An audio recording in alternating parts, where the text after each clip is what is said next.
This is episode 9 of my Road to Unicum series. We're taking a second look at the T-54.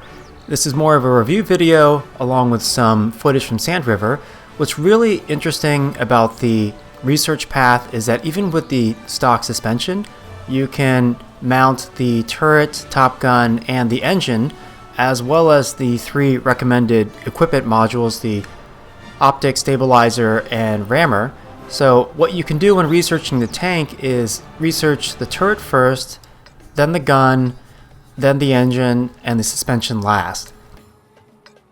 In this particular Sand River battle, we spawn on the eastern side of the map, and one great thing about the T-54 is it has such good mobility and pretty good view range. So what I'll often do is I'll move up to F7 and I'll let my team know I'm going to spot the crossing. So tanks that are moving from the enemy spawn point and cutting northeast across the gap in the river, you can spot those tanks going across. And what's nice is that even if I spot tanks, I can always slide back behind this ridge to give me some hard cover. So I snapshot that 1390. I'm not going to have time for a full aim. I've been spotted, but there are no enemy already in this particular battle, so I can sit here relatively hull down and try to light any of their tanks coming across this path. As it turns out, no other tanks do come across. In a typical battle from here, I'll spot 2 to 3 tanks and we can get a lot of early damage and wreck them. Some of their tanks may have decided that, given that I'm sitting here, that they don't want to come across the gap and reroute. And if that's the case, that's actually a good thing for our team, because that means it'll delay some of their tanks from getting to their desired forward positions, and at the initial points of contact, we should have a slight numbers advantage. A really subtle point, but by using area denial, you can kind of inhibit what the opposing team is trying to do. Now the great thing about the T-54 is I can be patient and determine where to go in terms of flexing, and I'm taking a look at the minimap and realizing we're fairly thin to the south, so I go ahead and flex in that direction. Now, as I talked about in the first T-54 video in Mines, this tank has really poor max gun depression of only -5 degrees. So it's a very poor hill fighter, and on a map like Sand River, you need to be very careful because there's so many rolling ridges and hills here that if you have a ridge between you and your target, the only way you're going to be able to fire on them is to climb up and over the ridge, exposing your hull before you'll have shots. Now obviously when you're at long range, the gun depression really isn't an issue, and as I flex over to the side, I'm rewarded with some easy opening shots on this waffle TD. The waffle is exposed enough that after that first shot, I could have switched over to HE, which will do more damage on the waffle if it penetrates the turret, those bat-like ears, which are super easy, but I go ahead and stay with armor-piercing rounds in case the shot goes astray and hits the hull, and also because I don't know how long the waffle is going to be exposed. I've been lit, and that T-28 prod, I quickly snapshot him and start moving backwards because I know his gun is aiming towards me, and you'll notice as I'm moving backwards from the T-28 prod, I'm angled correctly at about 20 degrees, and what this does is protect the side armor while also improving the frontal effective armor values. The T-54 has trollishly good hull armor, especially the front. It's very sloped and angled, and you can bounce a lot of shots, especially in a Tier 9 battle where you'll face Tier 8s and 7s. You can really bully them.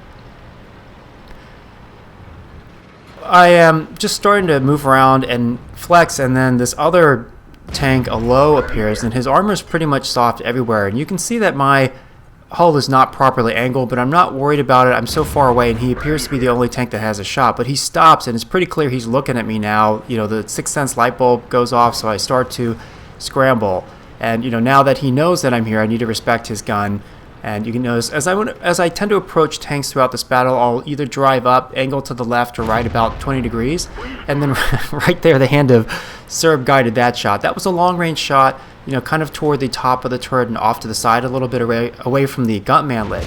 But the low really has soft armor everywhere, and then this Tier 7 has been pushing through town, so now I can sit here and bully him. He's just bouncing shots off my armor because I'm properly angled.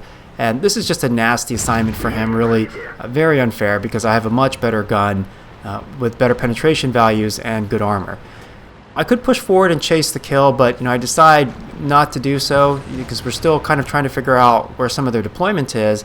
And given that that T-34-1 is at such low hit points, anything can one-shot him. And really his ability to try to trade or do anything meaningful is going to be very compromised. I go ahead and swing back a little bit. You'll notice I'm trying to keep my gun active, but by maintaining distance, the poor gun depression isn't an issue at all. Right there you see a tree fall, so I know where the T-34 is. I come over the ridge and then finish him off. Now at this point, we have a pretty good idea of where their tanks are on the map, and I want to break open this flank. Now the only tank that we don't have spotted is the Super Pershing, but I know where their other 3 tanks are. There are 2 heavies and a tank destroyer just to the south of me, and as I'm flanking them, I'm going in a wide enough route that they can't proximity spot me. So this way, when I come up behind them, their turrets are not going to be facing toward me, and the fact that I have poor max gun depression won't come into play because I'll have plenty of time to crest the ridge and get my gun down and aim in fully. So I pick a low health target and finish him off, and then during the reload I pull back over the ridge, probably more as a safety precaution. I didn't actually need to do it, and then I finish off the IS-2 there. Now you'll notice the Super Pershing has been lit. He missed a shot on me, and what's great with what I'm doing here about the T-28 prod, I'm charging him and it's forcing him to turn his turret toward me, and while I do this, the 2 friendly heavies come up and over the hill because right there, boom boom, they wreck him because they're at no risk of taking fire from the prod. And that's a really great thing you can do with the T-54. It's the best flanking tank that I've ever played by far. And what you can do is distract enemies by flanking them and give your friendly tanks safe, uncontested shots.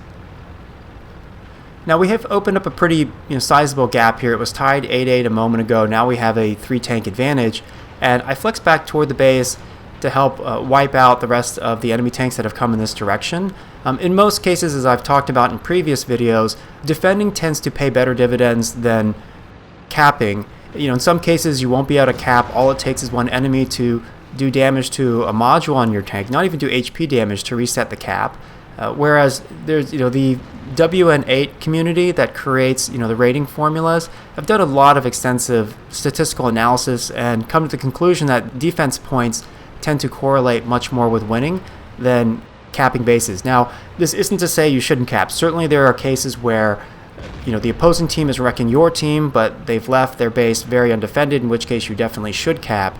But in my opinion, having tried this over many thousands of battles, going back and defending, wiping their tanks, and then pushing back on their base, it tends to provide the best results. But right there, you saw me take a really nice hull down position on that Tiger. There's a slight gap between 2 little hills in front of me, and that allows me to play hull down. This is a fantastic tank for hull down opportunities when you can find it, despite the poor gun depression because the turret is so good.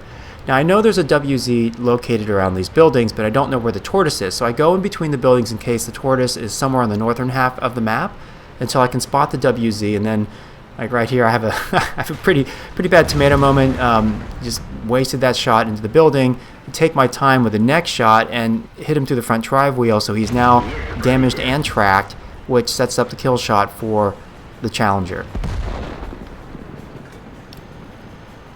The battle's pretty much over at this point, or really it has been since we wiped their tanks to the south, and in order to get a shot on this Super Pershing, I come up high on this hill and then aim downwards. And you can do this because, over the sides of your tank, especially when you're on high ground looking on low ground like this, the gun depression is not an issue. And you'll notice after my first shot in between the reload, I scooted up a little bit higher to give me a better field of fire on the Super Pershing, and that allows me to get 2 straight hits and finish him off. The tortoise has been spotted. He's gone back to camp their base, and at this point he's just going to get violently wrecked.